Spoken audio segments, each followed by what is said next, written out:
Hey, everybody, welcome to the Orange and Brown Talk podcast. Dan Labbe, Mary Kay Cabot here recording this on Monday. It's a little bit after 5 o'clock. A Hey Mary Kay edition of the podcast the day after the Browns lose to the Ravens 41-17. They are now 0-2 on the season. You can imagine what people want to talk about, Mary Kay. It's good timing on this. You just put up a column on this topic. So let's just dive right in. These questions from our Football Insider subscribers. That's cleveland.com/Browns, the blue banner at the top of the page. To get involved with that, Doward Williamson in Sacramento, California. Hey, Mary Kay, it makes no sense to throw the rookie quarterbacks to the dogs the next 4 games. What did they expect to happen with this schedule? The offense must generate more points and consistency. I agree 100%. The column that I wrote was the fact that now is not the time to turn things over to Dillon Gabriel. Even though I can see how it would be tempting, they've only scored 14 points in each of the first 2 games. They've turned the ball over. They have not looked cohesive by any stretch of the imagination. And it is a little tempting to wonder, what could this guy do? But there's going to be plenty of time for that. They're heading into a very, very grueling stretch. I was looking up a little bit about what the Green Bay Packers are all about defensively. And boy, oh boy, are they all about it. This is one of the most fearsome defenses in the NFL right now. They are putting the clamps on the run. They did so to the Lions and to the Commanders. They've got that great pass rush. Now it's bolstered by Micah Parsons. So they have, I think, already like 21 quarterback hits and 8 sacks. So these guys can rush the passer. They can stop the run. And I just don't think that now is the time to turn it over to a rookie. In addition to the Packers, the Browns have 3 straight NFC North tough playoff teams and defenses to go up against over the next 3 weeks. They've got a stretch coming up of 4 of 5 on the road, including a trip across the pond to London. So I just don't think now is the time. I think that this offense has systemic problems. Joe didn't have enough time with it. I think the 4-way quarterback competition hurt. They're still paying the price for that. And they have other issues on this offense that transcend the quarterback position. This just isn't the week. Like I don't always necessarily buy into this idea that you have to protect a young quarterback from like your opponent, and that you can kind of say, well, this is the opponent we want to put him in against. But in this case, this is not the week to make that change. If people have not watched this Packers defense, it's not just those numbers. They fly around. I think they are in the discussion. The Browns defense is in this discussion too, by the way. They're in the discussion for best defense in the NFL. Like, they're right there.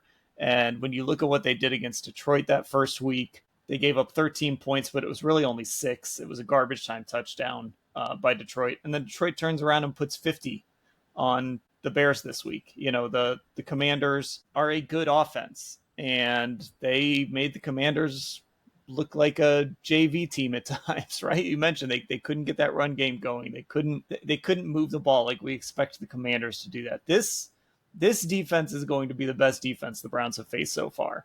And I don't think it's close. It might be the best defense they face all year. And I also think, you know, I've had an opportunity to go back and rewatch, and Joe played poorly and Joe made some mistakes, but it's not like there were guys running wide open out there. There are bigger problems with this offense than Joe. And I don't think going to Dillon Gabriel fixes them, especially when you're facing this Packers defense. Yeah, absolutely. When I looked at this to analyze it for my column, so many things went wrong in that football game, including there were, at least I counted, about 4 or 5 dropped passes. Almost every one of the receivers or skill players had a dropped pass or completely lost a contested catch. Tillman, he fell down a number of times. One time he fell down and Joe Flacco got sacked because he looked down, he hesitated, his guy was down, and boom, he's down for a 7-yard loss. There were just issues like that went on the whole entire game. And then I think Joe starts to press. That's what happens. You're in Baltimore. You want to win the game. You're trying to make something happen. And you throw an ill-advised pass like he threw to David Njoku. He was on the run. He was under siege. Dave was doubled covered. And Joe fires that ill-advised ball down there. And that is just not what he needed to do in that situation. Then he compounds it by losing the ball on the strip sack. I mean, you've got to hang on in those situations. I know it's easier said than done, but protecting the football has to be paramount, absolutely paramount for him if he wants to keep his job. Having said that, as we've mentioned, there were other systemic problems on this offense, including the fact that right tackle Jack Conklin was ruled out of the game before the game with an elbow injury. That's not going to help. He's an all-pro. And then Dwan Jones had to rotate with KT Leviston, basically a first-year player, a seventh-round pick of the Rams last year, because of heat-related concerns. So they had tackle issues once again, and we saw what happened to the Browns last year when they had tackle issues. Run game, okay. He hasn't had a run game in each of these first two games, at least not much of a run game to speak of. In the first game, they averaged 2 yards per carry, and they totaled 49 yards. In this game, they ran for more yards, but not so much when Joe was in the game. When Joe was in the game, they only ran for a total of 61 yards and a 3.8 yard average. 5 of the Browns' rushing yards came on the final drive that Dillon Gabriel ran. So they did not run the ball all that well. He's not getting supported by the robust kind of running game that we all thought he would be supported by. And lo and behold, he has thrown the ball 45 times in each of his first two games. If you've got Joe Flacco out there throwing the ball 45 times, you're going to get some picks. I'm sorry, you're going to get some picks. I mean, we know he's a gunslinger. He's going to take some chances. He's going to take a few shots. Those don't always go well. And if you keep going to that well, you're going to get those picks. Yeah, and again, it just, all this stuff happening around him, and then he can't compound that. Like, he can't, okay, so guys aren't open, all right? You're not running the ball. The protection isn't good. You can't compound that by making a throw like he did to David Njoku, because this was a game where the Browns were playing field position. They were, they punted it. There was one spot where they punted. It was like 4th and 4, and, Kevin maybe goes for that in different situations. But this defense has been so good. He knew you give Baltimore a long field, you probably have a pretty good chance to get it back. You're going to try and play the field position game. And so you can't make big mistakes like that. But the flip side of that is, again, I don't think Dillon Gabriel would have made a bunch of throws in that game, because I just don't think there were a bunch of throws to be made. In all honesty, I don't think, and he missed some, but there just were not guys running open in that game. No. And I think that's another thing that we have to look at this and be honest about the fact that it is not a cohesive offense yet. The receivers are not synced up with the quarterbacks. They're certainly not really 100% synced up with Joe yet. And maybe that will happen sooner than later, but it really hasn't happened yet. I don't think we've gotten a very super comfortable Jerry Jeudy with Joe yet. I don't think we've seen David really comfortable in this offensive scheme yet.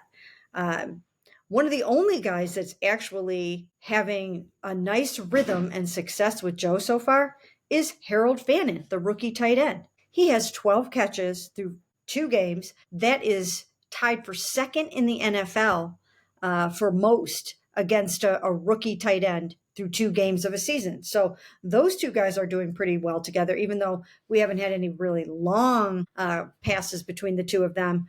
But nevertheless, Harold is catching most of the things that come his way. I think it was 7 of 9 in the first game, and then 5 of 5 in this game, if that adds up. No, that doesn't add up. But he's playing well. We'll just say that. Yeah, he's playing well, and he's catching most of the things that come his way. But not enough guys have that chemistry or rhythm with Joe yet. And again, I think it has to do with the 4-way quarterback competition. I hope the Browns have learned never to do anything like that again. You can't do that. By the time you get to training camp, you have to know who your starting quarterback is, and you have to rep it over and over and over and over. And they have to know who the guy is. They have to be getting behind the guy mentally, physically, and otherwise.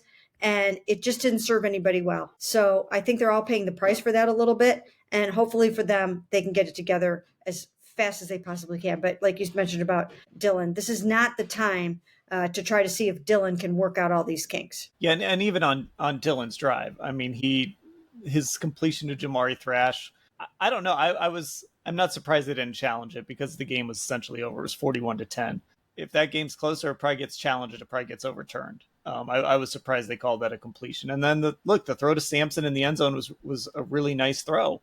but it was also a 41-10 game. You did a lot on the ground on that drive. So it's not like Dillon came in and just started slinging the ball all over the place too. I don't think there's a rush. Now, it could look really bad again with Joe on Sunday. And if it does, then maybe it does in my mind, at least. Now, it might not in Kevin's mind. And I'm actually curious what you think of this. At what point do you start considering maybe accelerating that timeline to where it's, maybe you're thinking week 8 or 9, but then maybe you start thinking, you know what, it might be time to do this if Joe has one more bad game or something like that. I wouldn't be 100% opposed to it, only because if Joe has a bad game, and I do think that the Packers have the potential to make this offense look bad, and certainly it's not all going to be Joe's fault if it doesn't go well, because this is a new and fledgling offense that doesn't have its act together yet. And that's going to be a tall order to go against a defense like this and suddenly look good. If they can't run the ball, which the Packers have already shown that they can shut down two of the best rushing offenses in the NFL. If the Browns can't run the ball with their rookie running backs, and Joe has to go to the air all the time again, and he's got Micah Parsons and their rushers in his face, and we don't know if Jack Conklin will be able to play, I think it can be a very long afternoon against the Packers. And I think the temptation is going to be, you know what, this isn't going anywhere. We're 0-3. Let's just turn it over to the rookie and see what he can do. Now, if you decide to do that, to see if you can give the team a spark, I think you have to do it with the knowledge that it might not work out. And then what are you going to do? At that point, you are going to have to make another decision. If he's out there and he can't function, which I don't know if that would happen with Dillon Gabriel. He's played a lot of football. Maybe he will be able to function better than it seems like a rookie would be able to in this, again, incohesive offense right now. But if it doesn't work out, what the heck do you do after that? You'd either have to go back to Joe, which you could do. I mean, swallow your pride and go back to Joe. Or you can turn it over to your practice squatter, Bailey Zappi, because what I don't think they would do anytime soon is put the ball into Shedeur Sanders' hands. I just don't see that happening. I think that they don't think that he's anywhere near ready yet for games like these and defenses like those and all the things that you have to do to be ready for these very savvy defenses and what these defensive coordinators are going to find out about you that you don't even know about yourself yet. So I don't think that that would be in the cards to be able to turn it over to Shedeur. So you would either be looking again at Bailey, going back to Joe, or the wild card here, if it gets to a certain point. This is what we've been saying. There's another quarterback in the building. Never say never. Never say never, okay? Never say never. I don't know how the Browns feel about ever putting him back on the field here again, but I can tell you that Deshaun Watson feels like he's going to be ready to play this season. I know that for a fact. He feels like he's going to be ready to play. He's not ready yet, but by the time we get to November, he could be ready. So, and I don't know that for sure, but it seems like that is at least within the realm of possibility. And in this, what's shaping up to be already kind of a crazy season, anything can happen. I wouldn't put anything past anybody. Well, and just remember, the Browns put him on a list that does allow him to come back this year. And I don't know. Look, I don't know. Maybe there's financial reasons for it. Maybe it has something to do with that contract, whether it tolls or not. Maybe there's some accounting that goes into why you would want him to be on an active list as opposed to a reserve list. But he is on. He wasn't ruled out like JOK was. And when it was time to go to the 53, they put him on a list that allowed him to be activated. So it's there. It's just kind of floating out there. And this also goes back to this idea of, would this be different if Kenny Pickett had won this job? And I don't necessarily mean performance-wise, but just in the sense of, this is still a young guy. We still want to find out what this guy is, see if there's anything there. That's not the case with Joe. Like, Joe is 40 years old, and there just does come up. You're not trying to find out who Joe is. You're not trying to find out if Joe could be some sort of long-term answer, or even some sort of, 1 to 2 year stopgap if you needed him. Joe is who he is. So I almost wonder if this would have been different had Kenny Pickett won the job, which also takes the discussion to a point of like, should they have just hung on to Kenny Pickett? I think they should have. I thought that at the time. I stated it at the time, and I even put that in the column that I wrote that he would be a perfect interim quarterback right now.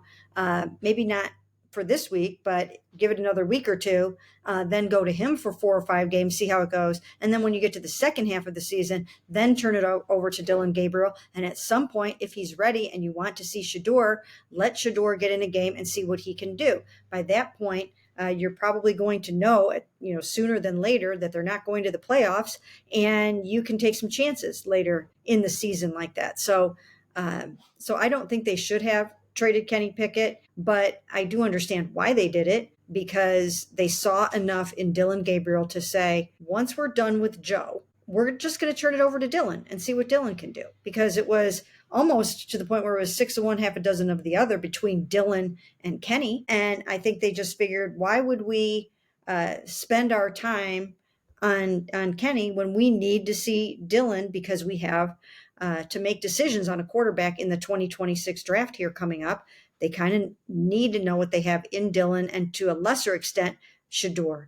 So I think that was the thinking behind it. But just in the interest of getting through the first half of this season, it might have been helpful to keep him around. That hamstring injury by Kenny Pickett changed the whole game. Okay, let's move on to you had talked about the offensive line, so I want to get to a couple folks who asked about the offensive line. Ken in Florida says, "Hey Mary Kay, I feel Joe's issues are more related to the offensive line not giving him enough time to throw." And then Tom Bays in Charlotte, North Carolina says, "Hey Mary Kay, according to Pro Football Focus, the starting offensive line against the Ravens was underwhelming, to say the least." I did not look this up, but apparently Joel Bitonio, Cornelius Lucas, Ethan Posick all received grades in the 60s. I'm always a little cynical of PFF grades. I'll just note that. But the question is, what steps can the Browns take to address and improve the offensive line moving forward? Well, it's a great question. It is a great question because, of course, in this past game, they had some injuries. And injuries at your tackles are then going to trickle over and impact your guards too. So your guards might have some increased responsibilities, or they might have things where they don't look as good as they normally would have if they had their regular guy next to them. So that could have had something to do with it. But certainly it's not going to get any easier Sunday against the Packers. Again, 8 sacks already, 21 quarterback hits, and that's going to be really, really tough. I'm sure, I don't know what the offensive lines of those teams are, but I'm sure they're pretty good, just based on what they've been able to accomplish over the last couple of years. So this is going to be a very, very big test, another big challenge for this offensive line. And not only do they have to pass block, but they've got to get the run blocking down. They've got to get that figured out. That's overhauled. That's new. And so far, it hasn't gone yet the way that they want it to. Again, better against the Ravens, I would say, but still not where they need it to be. So I don't know what you can do at this point. What you can hope for is that Jack Conklin comes back from the elbow injury, plays against the Packers, and then you can hope that Dwan Jones is ready to go out there and play a full game at left tackle. Now, was this really a rotation having to do with the heat that Kevin Stefanski said it was?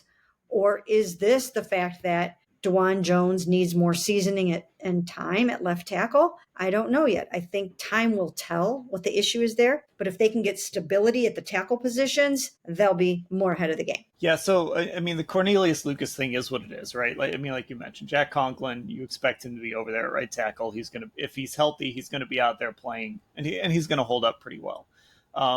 The Dwan Jones thing it's just one of those things you keep an eye on. I mean, it was the third series of the game, the third offensive series when he was out. And look, I don't want to write off the idea that, he was struggling with the heat, maybe. I mean, it happens, and you certainly want to be cautious when it comes to stuff like that. I think we've learned that over the years, but also you want to be a starting left tackle in this league. You want to be a starting tackle in this league. You got to be out there. And I mean, Ronnie Stanley was out there going against Myles Garrett for almost every single snap. And the only snaps he missed were the 3 at the end when they were kneeling down, I believe. So, like, Joel Bitonio was out there for every single snap. Cornelius Lucas was out there for every single snap. So whatever happened with Dwan Jones, they've got to get that figured out, because you've got to have your left tackle out there for every single snap. You can't have situations where you've got to take him out. Like, it just doesn't happen across the league. You don't take guys out of the game like that. And you go to a guy in Leviston, who, no matter what Dwan Jones is right now, he is your starting tackle and Leviston's not. So there's going to be a step down there. I don't know. It's one of those things to kind of keep an eye on. Like, Dwan's got to be able to make it through a game. And that's all. That's a whole part of this evaluation. It's not just how you play, but can you be out there for every single snap of these games? Yes, absolutely. And I think we will find out more about that as we go along. But I would think that the Packers would try to exploit, I know that the Packers will try to exploit any weakness that you have on your offensive line right now. There's no question about that. So if they perceive that Dwan Jones cannot handle what he needs to do, or some of his responsibilities over there on the left side, then then they will try to exploit that. I mean, I'm sure they'll put Micah over there or do whatever they have to do to try to get past him. So we'll see how that goes, because now he hasn't even played 2 full games at left tackle this season. He's only played, not 1.5. I think it was more than half the game yesterday. I think it was. But he doesn't have that much time on task at his new important position yet. So definitely something to keep an eye on. We'll try to talk to him this week and see what that was all about.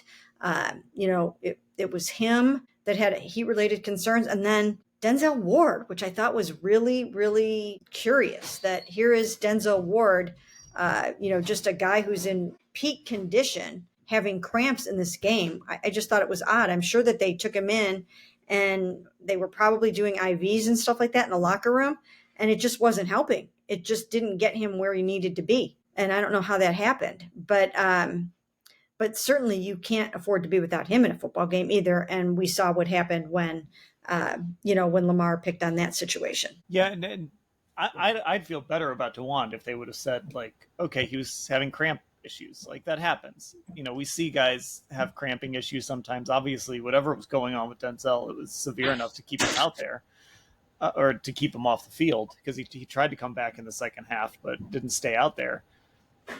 I'd have felt better about it. And again, I don't want to be too too harsh, because heat is a serious thing. Like, you do need to be cautious when it comes to that. So I don't want to sit here and, like, pound the table like Dwan's got to be out there, and then we find out on Wednesday that he felt like he was about to pass out or something. Like, you do need to be careful. But that said, whatever you have to do to make sure you can be out there for every snap of every game, that's part of the job description of left tackle. So they've got to get that figured out. Yeah, they really do. And Joe needs protection, right? I mean, this is not a super mobile quarterback. Now, they do roll him out and get him out of there, but he doesn't have the speed anymore to get away from trouble. So you've got to protect him and keep him upright. He does have a quick release. He knows exactly what he's looking at all times, but you still have to make sure that he's not getting sacked. Now, he was only sacked 2 times, but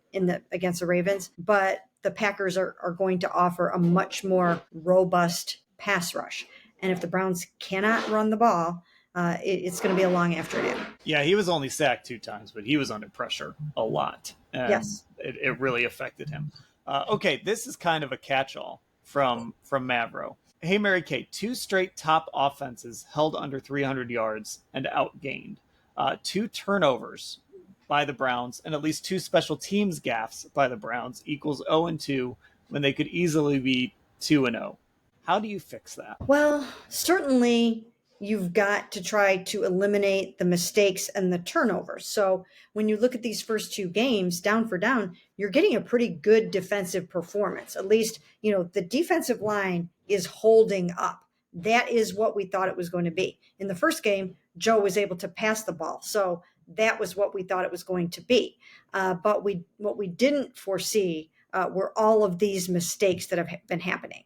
And if you just correct those mistakes, punt blocked, kicks missed, exceptions. There have been a lot of mistakes. They have been playing sloppy football, a lot of sloppy football. Now, some of that comes from the fact that some of these guys are a little bit younger. I don't know. It is actually a little disappointing that they are making so many mistakes. You would think that they would be playing cleaner ball, and that's what they're going to have to do. They are not talented and deep enough at every single position to overcome mistakes like this. So what they're going to have to do is more time on task between Joe and his receivers. They've got to communicate more. They've got to watch more film together. They've got to talk more. They've got to spend more time at the facility together, looking at things in the, in the whatever, the virtual room, whatever they need to do. He needs to spend more time, and they need to spend more time with him. Getting to know the receiver quarterback relationship needs to improve.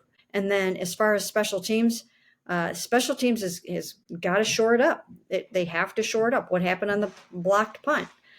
I don't know what happened on that. I saw one of the Ravens say that the personal protector, they just drilled him. Yeah, Ronnie Hickman got blown up, basically, is what happened. And on the next punt, Grant Delpit was in Ronnie Hickman's spot.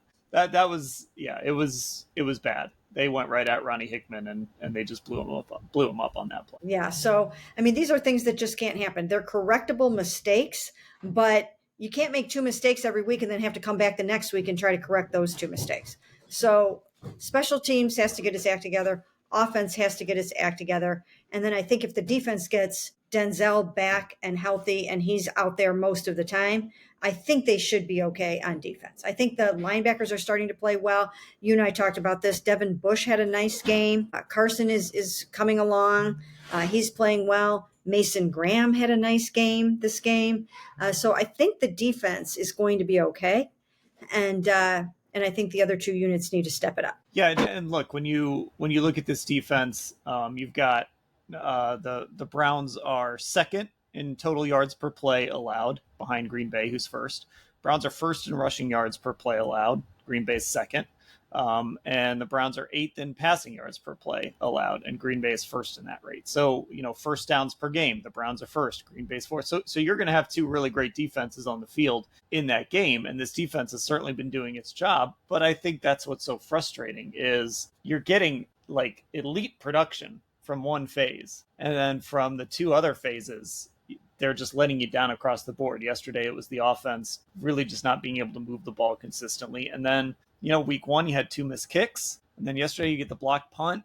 You get nothing out of your return game after DeAndre Carter left the game. I mean, Kevin pointed it out today, and I know Lance talked about it on the post-game show. Like, Isaiah Bond was leaving yards out there in the return game because it was just a chore for him to catch those punts. And I'm looking at Texas. He didn't do a lot of that when he was at Texas or at Alabama in college, at least according to his sports reference page. So you've got to either get him up to speed or get somebody back there who you're making sure you're not leaving return yards out on the field because he's falling down catching a punt, or he's just doing everything he can to make sure he catches the punt. You got to get somebody out there that can at least make plays after they catch the punt. And maybe he can eventually, but it was a struggle for him yesterday. So you've got to get these other two phases at least kind of holding their own a little bit. Right. I mean, he hasn't even been around that long, right? Right. I mean, Isaiah Bond has not spent much time at all practicing with this football team. And, he was thrust into a position of, that's not yet a strength of his. So that definitely was a liability. That was something that just did not enable them to get that good field position that they needed. So there are a number of things. And then the other things are the fact that, like, when Devin Bush, and he did have a really nice game, but he dropped an interception. I mean, they can't do that. They've got to be punching the ball out. They've got to get the interceptions when they're there in their hands. So they have to make up for mistakes by getting takeaways, and they haven't been able to do that yet. They've lost the turnover battle both games, -2. Once again, we've talked about it over and over and over and over again. If you're going -2, we're pretty much going to be talking about a loss every single time. Yeah, and then some of it goes back to, I mean, it's a skill, something JOK was so good at, right? He was that peanut punch. And it was something we talked to him about last year, how he had kind of learned how to do that. And those are the things that you just aren't seeing this defense do? In some cases, it's just a talent issue, but in others, it's just these guys have to go figure out a way to make a play.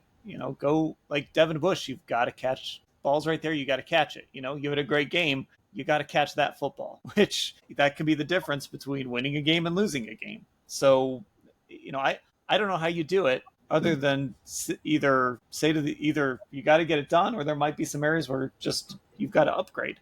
And that could be upgrade in the draft, upgrade in free agency. I don't know if the upgrades are on the roster, but that's part of it too. Well, and you'd like to think that if a guy like Denzel had been able to play in this game instead of he played 20 out of 56 defensive snaps. If he had played the whole game, you would like to think that he's going to make some nice breakups for sure. We know that.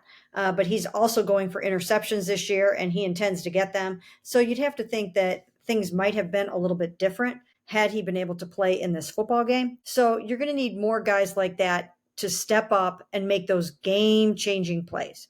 I think Grant Delpit is starting to get to the point where he's ready to get some turnovers and some takeaways. He had a really, really nice breakup on a pass to Mark Andrews, just punched it right out of there. And that's the kind of stuff that these guys are going to have to do. Everybody just has to take it up a notch. Okay, let's get to one more question here. And this is going to be from Scott Mandel in Los Angeles. Again, this is just a very, very general, very Browns fan despair question. Scott Mandel from LA says, "Hey, Mary Kay, where do we go from here? What's your assessment of the Cleveland Browns?" Well, again, I think they're heading into a very grueling stretch. They might catch a break in when they go to London to face the Vikings, because J.J. McCarthy has suffered a high ankle sprain, and he could be out anywhere from 2 to 4 weeks. That means the Browns would be facing Carson Wentz. And, I think that would probably be a pretty even battle.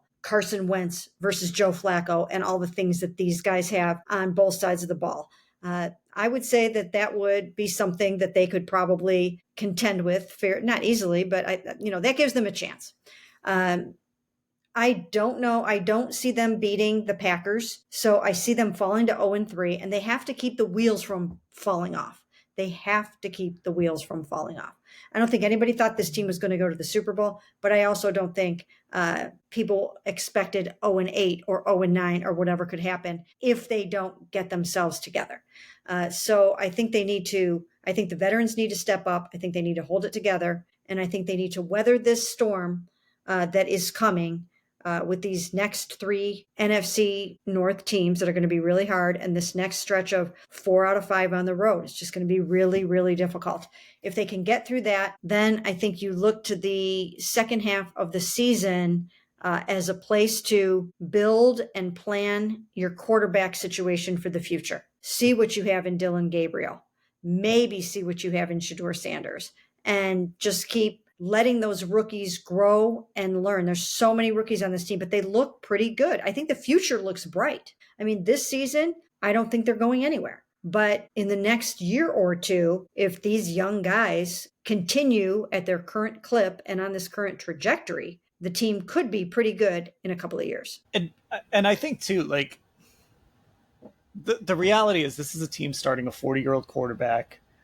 You've got too many guys on this team, I guess, is what I would say. And this could lead to the are they doing this the right way by kind of trying to straddle this line? But you've got too many guys who are older, who are paid, who you're counting on to be like 0-6 or 0-7, right? Like you've got to figure this out to, do I expect them to beat Green Bay? No, but you got to figure it out. Like if you're starting a 40-year-old at quarterback and you got $160 million edge rusher, and you've got one of the highest paid corners in the league. You've got a $12 million a year safety in the back end. I mean, you've got enough guys that they can't just throw up their hands and be like, well, we were rebuilding this year. You can admit that, look, we knew we weren't going to go win the Super Bowl, but there's enough guys here that you should be able to figure out a way to win some football games here along the way, whether it's, it should be better than 3-14. Let's put it that way. You should be able to win more than 3 games this year with the amount of veterans that you have in key positions, even though you are also relying on a bunch of young guys as well. Yeah, and I have to wonder what is going to become of Myles Garrett if he has to go out there and continually lose week after week after week. When he was determined, we heard him say at the beginning of the season, to take this team to a Super Bowl. I think he really believed in his heart of hearts that the defense was going to be good enough to help carry this football team and that they just needed to get good, clean quarterback play and that they were going to have a running game. And I think he started to be able to see the vision that maybe they could stay relevant or make a push for the playoffs. And now, if the bloom comes off that rose, and that's not going to be the case, then I think you start to look at what happens to a lot of the players on this football team that are just going to be disillusioned. Everyone is human, everyone wants to win. And it's going to start to get really, really hard if it just continues to go south. So they've got to give themselves some hope, and they're going to have to go out and steal a game or two, like the Bengals stole one against the Browns in week 1. And look, and this is another thing, Joe Burrow is out for 3 months. The Browns actually have an opportunity here to make something of this season for themselves and do something and go somewhere if they can get this turned around. But if they continue to make mistakes like they have been making, that's not going to happen. So if they can just clean it up, they'll at least have a chance. Yeah, and just adding to that Myles thing, like the defense has been what he thought it would be. And Myles is playing out of his mind. I mean, he had poor Ronnie Stanley, who's a pretty good left tackle. He had poor Ronnie Stanley in a blender yesterday. So, like, the defense and Myles, they're holding up their end of the bargain for the most part. Even the big plays yesterday were like, I thought Greg did everything he could on that one DeAndre Hopkins ball. Like that's just an MVP quarterback thrown to a future Hall of Famer. Sometimes that happens, but that's where I start to wonder, like you were saying, what happens if this defense keeps playing out of its mind and this team keeps losing football games? Where do things go? It's too early to be talking like this. We're gonna wrap it up there on this Hey Mary Kay edition of the Orange and Brown Talk podcast. Those questions were from our Football Insider subscribers, cleveland.com/Browns. Blue banner at the top of the page to get info on that. Find us on Instagram, Orange and Brown Talk. Our YouTube is Cleveland Browns on cleveland.com. Make sure you get subscribed to that so you can be part of our live shows, 8 o'clock on Sunday nights, and also check out our podcast. We put them up there. There's an Orange and Brown Talk podcast tab on our YouTube channel. You can see a lot of our podcasts in video form as well. Again, that's Cleveland Browns on cleveland.com. Mary Kay, I'll talk to you later. Sounds great.